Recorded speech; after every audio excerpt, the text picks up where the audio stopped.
Praise the Lord. Hallelujah.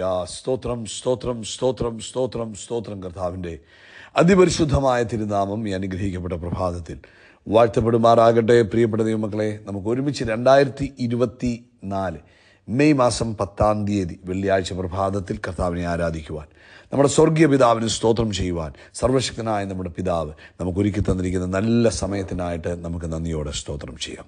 കഴിഞ്ഞ പകൽക്കാലം മുഴുവൻ നമ്മുടെ കർത്താവ് നമ്മളെ കാത്തു പരിപാലിച്ചില്ലേ? കരങ്ങളൊക്കെ ഒന്ന് ഉയർത്തിപ്പിടിക്കാമോ? ആമേൻ. കർത്താവിന് ഒന്ന് സ്തോത്രം പറയാമോ? കഴിഞ്ഞ പകൽക്കാലം ഇത്രയും അത്ഭുതകരമായി നമ്മളെ നടത്തിയ കർത്താവിന് കരങ്ങളെ ഉയർത്തി കർത്താവിനൊന്ന് സ്തോത്രം പറഞ്ഞു. കർത്താവെ, കഴിഞ്ഞ പകൽക്കാലം ഞങ്ങളെ അത്ഭുതമായി നടത്തിയതിന് സ്തോത്രം, അനർത്ഥങ്ങളിൽ നിന്ന് വിടുവിച്ചതിന് സ്തോത്രം, രോഗങ്ങളിൽ നിന്ന് വിടുവിച്ചതിന് സ്തോത്രം. ഞങ്ങളുടെ ആവശ്യങ്ങളിലെല്ലാം കർത്താവ് ഞങ്ങളുടെ കൂടെ ഇരുന്ന് ഞങ്ങളെ സഹായിച്ചല്ലോ, അതിനായിട്ട് സ്തോത്രം ചെയ്യുന്നു. രാത്രി നല്ല ഉറക്കം തന്ന് ഞങ്ങളെ അനുഗ്രഹിച്ച കർത്താവിൻ്റെ കൃപകൾക്കായിട്ട് സ്തോത്രം. കർത്താവ് ഞങ്ങളെ കഴിഞ്ഞ രാത്രി കരുതുകയും പരിപാലിക്കുകയും സൂക്ഷിക്കുകയും ചെയ്തല്ലോ. അങ്ങയുടെ ചിറകിൻ്റെ മറവിൽ ഞങ്ങളെ ഒളിപ്പിച്ചു വെച്ചതിനായിട്ട് സ്തോത്രം.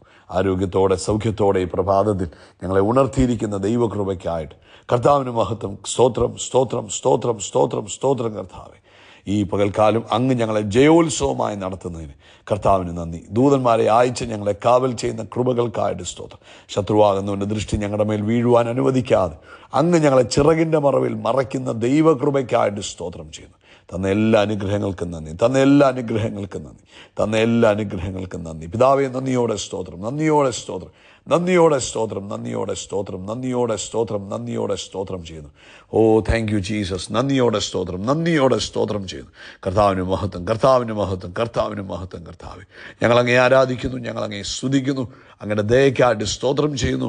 സങ്കീർത്തനക്കാരൻ 136 പറയുന്നത് പോലെ യഹോവയ്ക്ക് സ്തോത്രം ചെയ്യുവീൻ. ആമേൻ. കർത്താവ് നല്ലവനല്ലോ, കർത്താവിൻ്റെ ദയ എന്നേക്കുമുള്ളത്. ദൈവാദി ദൈവത്തിന് സ്തോത്രം ചെയ്യുവീൻ, കർത്താവിൻ്റെ ദയ എന്നേക്കുമുള്ളത്. കർത്താവിന് സ്തോത്രം ചെയ്യുവീൻ, കർത്താവിൻ്റെ ദയ എന്നേക്കുമുള്ളത്. ഏകനായി മഹാത്ഭുതങ്ങളെ ചെയ്യുന്നവനെ അങ്ങയുടെ ദയ എന്നേക്കുമുള്ളത്. ഹല്ലേലൂയ. ആമേൻ. 23, 24 വാക്യങ്ങളൊക്കെ പറഞ്ഞ് നമ്മുടെ താഴ്ചയിൽ നമ്മളെ ഓർത്തവനെ അങ്ങയുടെ ദയ എന്നേക്കുമുള്ളത്. നമ്മുടെ വൈരികളുടെ കയ്യിൽ നമ്മളെ വിടുവിച്ചവനെ അങ്ങയുടെ ദയ എന്നേക്കുമുള്ളത്. സകല ജഡത്തിനും ആഹാരം കൊടുക്കുന്നവനെ അങ്ങയുടെ ദയ എന്നേക്കുമുള്ളത്. സ്വർഗസ്ഥനായ ദൈവത്തിന് സ്തോത്രം ചെയ്യുവീൻ, കർത്താവിൻ്റെ ദയ എന്നേക്കുമുള്ളത്, എന്നേക്കുമുള്ളത്. നമുക്ക് ഒരുമിച്ച് സ്തോത്രം പറയാം. ഒന്നുകൂടെ പറ, കർത്താവിൻ്റെ ദയ എന്നേക്കുമുള്ളത്. പ്രാർത്ഥിക്കാം. പിതാവേ, അനുഗ്രഹിക്കപ്പെട്ട നല്ല പ്രഭാതത്തിനായിട്ട് സ്തോത്രം. കഴിഞ്ഞ പകൽക്കാലം അങ്ങ് കാത്ത് പരിപാലിച്ചല്ലോ, സ്തോത്രം. രാത്രിയിൽ അങ്ങ് ഞങ്ങൾക്ക് നല്ല ഉറക്കം തന്നല്ലോ, സ്തോത്രം. ആരോഗ്യത്തോടെ ഞങ്ങളെ ഉണർത്തിയല്ലോ, സ്തോത്രം. ഈ പകൽക്കാലം അങ്ങ് ഞങ്ങളെ ക്രിസ്തുയേശുവിൽ ജയോത്സവമായി നടത്തുന്നതിന് സ്തോത്രം. പ്രത്യേകിച്ച് ഈ ശബ്ദം കേൾക്കുന്ന എല്ലാവർക്കും വേണ്ടി ഈ പ്രഭാതത്തിൽ പ്രാർത്ഥിക്കുന്നു. യേശു ക്രിസ്തുവിൻ്റെ നാമത്തിൽ എല്ലാവരെയും അനുഗ്രഹിച്ച് പ്രാർത്ഥിക്കുന്നു. നസ്രയനായ യേശുവിൻ്റെ നാമത്തിൽ ഇവർ അനുഗ്രഹിക്കപ്പെടട്ടെ. ഇവരുടെ കുടുംബജീവിതം അനുഗ്രഹിക്കപ്പെടട്ടെ. ഇവരുടെ ശരീരം അനുഗ്രഹിക്കപ്പെടട്ടെ. ഇവരുടെ കുഞ്ഞുങ്ങൾ അനുഗ്രഹിക്കപ്പെടട്ടെ. ഇവർക്ക് ദാനം കൊടുത്ത് ഇവരുടെ ഉപജീവന മാർഗങ്ങൾ അനുഗ്രഹിക്കപ്പെടട്ടെ. ഇവർ ചെയ്യുന്ന സകല പ്രവൃത്തിയിലും ദൈവകരം ചലിക്കട്ടെ. അങ്ങയുടെ തിരുമുഖം ഇവരുടെ മേൽ പ്രകാശിപ്പിച്ച് അങ്ങ് ഇവരോട് കൃപയുള്ളവരായിരിക്കണമേ. കൃപയുള്ളവനായിരിക്കുന്നതിനായി സ്തോത്രം. ഇന്ന് പകൽക്കാലം കർത്താവിൻ്റെ സമാധാനവും സ്വസ്ഥതയും സന്തോഷവും അനുഭവിച്ച് കർത്താവെ മുന്നേറുവാൻ കർത്താവ് ഈ പ്രിയപ്പെട്ടവർക്ക് ഭാഗ്യം കൊടുക്കുന്നതിന് സ്തോത്രം. ആരെങ്കിലും രോഗത്താൽ ഭാരപ്പെടുന്നവരുണ്ടെങ്കിൽ നിങ്ങളുടെ കൈ നെഞ്ചത്തോട് വെച്ചാണ്ട് പിതാവേ യേശുവിൻ്റെ നാമത്തിൽ സകല രോഗത്തിനും വൈദ്യനായ പിതാവേ യേശു ക്രിസ്തുവിൻ്റെ നാമത്തിൽ ആ നെഞ്ചത്തോട്ട് കൈവച്ചിരിക്കുന്ന കുഞ്ഞുങ്ങൾ സൗഖ്യമാകട്ടെ. അവരുടെ ഹൃദയത്തിൽ ദൈവപ്രവൃത്തി നടക്കട്ടെ. അവരുടെ ലങ്സിൽ ദൈവത്തിൻ്റെ പ്രവൃത്തി നടക്കട്ടെ. അവരുടെ ആന്തരികമായ എല്ലാ അവയവങ്ങളിലും ദൈവിക പ്രവൃത്തി നടക്കട്ടെ. അവരുടെ കൈകാലുകളുടെ മേൽ, ചർമ്മത്തിൻ്റെ മേൽ ദൈവത്തിൻ്റെ പ്രവൃത്തി നടക്കട്ടെ. ബ്രെയിനകത്ത് ദൈവത്തിൻ്റെ പ്രവൃത്തി നടക്കട്ടെ. കണ്ണുകളിലും കാതുകളിലും നാവിലും ഒക്കെ ദൈവത്തിൻ്റെ പ്രവൃത്തി നടക്കട്ടെ. തൊണ്ടയിൽ ദൈവത്തിൻ്റെ പ്രവൃത്തി നടക്കട്ടെ. ഇന്ന് പൽക്കാലം യേശു ക്രിസ്തുവിൻ്റെ നാമത്തിൽ രോഗങ്ങൾ വിട്ടുമാറിയിരിക്കുന്നതിനായിട്ട് സ്തോത്രം. അതുപോലെ കർത്താവേ, സാമ്പത്തിക ബുദ്ധിമുട്ടിലൂടെ കടന്നു പോകുന്നവരെ വിടുവിക്കുന്നതിന് സ്തോത്രം. കർത്താവിൻ്റെ വേല ചെയ്യുന്ന അഭിഷക്ത ദാസിദാസന്മാരെ അനുഗ്രഹിക്കുന്നതിന് സ്തോത്രം ചെയ്യുന്നു. അത് കർത്താവ് ഇന്നത്തെ സഭായോഗങ്ങൾ, മിഡിൽ ഈസ്റ്റിൽ മുഴുവനും നടക്കുന്ന സഭായോഗങ്ങൾ വലിയ അനുഗ്രഹമായി തീരണമേ എന്ന് പ്രാർത്ഥിക്കുന്നു. കർത്താവ് നമ്മുടെ രാവിലത്തെ സഭായോഗവും അനുഗ്രഹം പൂർണ്ണമായി തീരട്ടെ. എല്ലാ കാര്യങ്ങളിലും കർത്താവിൻ്റെ കൃപയുണ്ടാകട്ടെ. പ്രാർത്ഥന കേട്ടതിനായിട്ട് സ്തോത്രം. സകല മഹത്വവും പുകഴ്ചയപ്പയ്ക്ക് യേശുവിൻ്റെ നാമത്തിൽ തന്നെ. ആമേൻ, ആമേൻ, ആമേൻ. കർത്താവ് നിങ്ങളെല്ലാവരും ധാരാളമായിട്ട് അനുഗ്രഹിക്കട്ടെ. ദൈവിക കൃപ എല്ലാവരുടെ മേലും വർദ്ധിച്ചു വരുമാറാകട്ടെ എന്ന് പ്രാർത്ഥിക്കുന്നു. ആമേൻ. ഇന്ന് കർത്താവ് അനുവദിച്ചാൽ രാവിലെ ഇന്ത്യൻ സമയം 8:15 ആകുമ്പോൾ നമ്മുടെ സഭായോഗം ആരംഭിക്കും. പ്രാർത്ഥനയോടുകൂടെ പങ്കെടുക്കണമെന്ന് ഓർപ്പിക്കുന്നു. സദൃശ്യവാക്യങ്ങൾ 27 അതിൻ്റെ 2-ാമത്തെ വാക്യമാണ് ഇന്ന് കർത്താവ് നമുക്ക് ആലോചനയായി തന്നിരിക്കുന്നത്. അവിടെ പറയുന്നത്, നിൻ്റെ വായല്ല മറ്റൊരുത്തൻ, നിൻ്റെ അധരമല്ല വേറെ ഒരുത്തൻ നിന്നെ സ്തുതിക്കട്ടെ, അല്ലെങ്കിൽ മറ്റൊരുത്തൻ നിന്നെ ഉയർത്തട്ടെ. അതിൻ്റെ 1-ാമത്തെ വാക്യവും നല്ല മനോഹരമായ വാക്യമായതുകൊണ്ട് അതുകൂടെ വായിച്ചിട്ട് പോകാം. സദൃശ്യവാക്യങ്ങൾ 27:1. നാളത്തെ ദിവസം ചൊല്ലി പ്രശംസിക്കരുത്. ഒരു ദിവസത്തിൽ എന്തെല്ലാം സംഭവിക്കുമെന്ന് നാം അറിയുന്നില്ല. അപ്പം ഇവിടെ പരിശുദ്ധാത്മാവ് 2 തരത്തിലുള്ള ജ്ഞാനമാണ് ദൈവസഭയ്ക്ക് അല്ലെങ്കിൽ ദൈവമക്കൾക്ക് കൈമാറുന്നത്. ഒന്ന്, നാളത്തെ ദിവസം നമുക്കൊന്നിനെക്കുറിച്ചും പ്രശംസിക്കാൻ പറ്റത്തില്ല. ഞാൻ ഇന്നതുപോലെ ചെയ്യും, ഇങ്ങനെയൊക്കെ പ്രവർത്തിക്കുമെന്നൊന്നും പറയാൻ നമുക്ക് യാതൊരു ഇതുമില്ല. കാരണം നമ്മളെടുക്കുന്ന ശ്വാസം ദൈവത്തിൻ്റെ ദാനമാണ്. നമ്മളെടുത്ത ശ്വാസം നമുക്ക് തിരിച്ചു വിടാൻ പറ്റിയില്ലെങ്കിൽ, അല്ലെങ്കിൽ നമ്മൾ വിട്ട ശ്വാസം നമുക്ക് മേളിലോട്ട് എടുക്കാൻ പറ്റുന്നില്ല എങ്കിൽ നമ്മുടെ യുഗം അവിടെ അവസാനിക്കുക.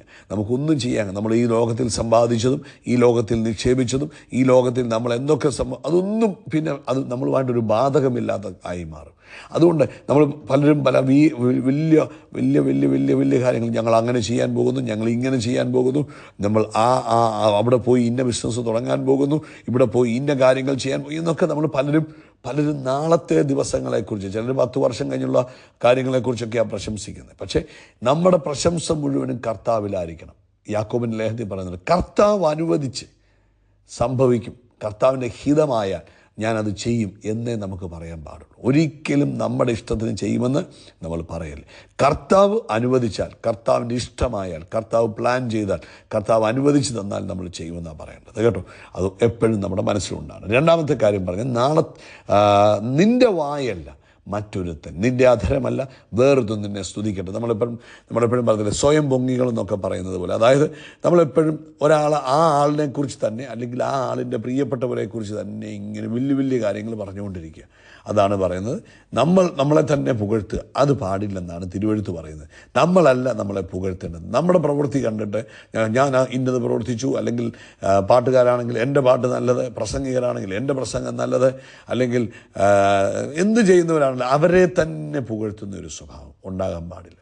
നമ്മൾ പറയണം, മറ്റുള്ളവരാണ് നമ്മളെ പുകഴ്ത്തേണ്ടത്. നമ്മൾ ദൈവത്തിൻ്റെ കൃപയിൽ നിൽക്കുന്നവരാണ്. നമ്മൾ എന്ത് ചെയ്താലും, നമ്മുടെ കുഞ്ഞുങ്ങൾക്ക് മാർക്ക് കിട്ടിയാലും, നമുക്ക് ജോലിയിൽ പ്രമോഷൻ കിട്ടിയാലും, അല്ലെങ്കിൽ നമുക്ക് ഈ ലോകത്തിൽ എന്തുണ്ടെന്ന് പറഞ്ഞാലും നമുക്ക് ദൈവം തന്ന ദാനമായതുകൊണ്ട് നമ്മൾ തന്നെ ഉയർത്താൻ പാടില്ല.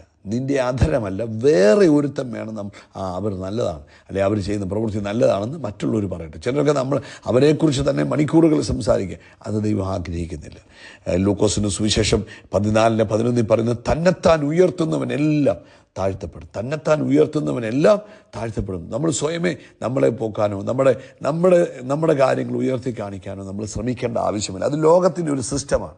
പക്ഷേ ദൈവ പൈതലിനെ സംബന്ധിച്ചിടത്തോളം കർത്താവിൽ ആശ്രയിച്ച് ജീവിക്കുമ്പോൾ, ഉയർത്തേണ്ട സമയമാകുമ്പോൾ കർത്താവ് ഉയർത്തും. നമ്മളെ പബ്ലിക് ഫിഗർ ആക്കേണ്ട സമയമാകുമ്പോൾ കർത്താവ് നമ്മളെ പബ്ലിക് ഫിഗർ ആക്കും. നമ്മളെ മറ്റുള്ളവരെ അറിയിക്കേണ്ട സമയമാകുമ്പോൾ കർത്താവ് അറിയിച്ചോളൂ. ഇപ്പോൾ യേശുവിൻ്റെ ശുശ്രൂഷ നോക്കി, യേശുവിൻ്റെ സഹോദരങ്ങളൊക്കെ ചോദിച്ചു, നീ എന്തിനാ ഈ രഹസ്യമായിട്ട് ചെയ്ത്, പ്രസിദ്ധനാകുവാൻ ആഗ്രഹിക്കുന്നവരൊക്കെ അങ്ങനെ ചെയ്യും. പക്ഷേ യേശു എന്താ ചെയ്തത്? യേശു വളരെ രഹസ്യപരമായി കാര്യങ്ങൾ ചെയ്തു. അതാതിൻ്റെ സമയമായപ്പോൾ പിതാവ് എന്നാ ചെയ്തു? യേശുവിനെ ഉയർത്തി. അതുപോലെ ആയിരിക്കണം നമ്മുടെ സിസ്റ്റം. നമ്മളെ തന്നെ പുകഴ്ത്തി, നമ്മളെ മറ്റുള്ളവരുടെ മുമ്പിൽ പ്രദർശിപ്പിച്ച്, മറ്റുള്ളവരുടെ മുമ്പിൽ നമ്മളെ അവതരിപ്പിച്ച്, നമ്മളെന്തോ ആണെന്ന് കാണിച്ചു കൊടുക്കുക. ആ ഒരു പരിപാടി ദൈവമക്കൾക്കുണ്ടാകരുത്. ദൈവമക്കൾ എപ്പോഴും നമ്മൾ ദൈവത്തിൽ ആശ്രയിച്ച് ക്രിസ്തുവിൽ മറഞ്ഞിരുന്ന്, നമ്മളൊരു പബ്ലിക് ഫിഗർ ആകാൻ ആഗ്രഹിക്കാതെ ക്രിസ്തുവിൽ മറഞ്ഞിരുന്ന് ജീവിക്കാൻ കർത്താവ് നമ്മളെ ഓർപ്പിക്കുന്നു. അങ്ങനെ വരുമ്പോൾ എന്ത് പറ്റും? ദൈവം തക്ക സമയത്ത് നമ്മളെ ഉയർത്തുക തന്നെ ചെയ്യും.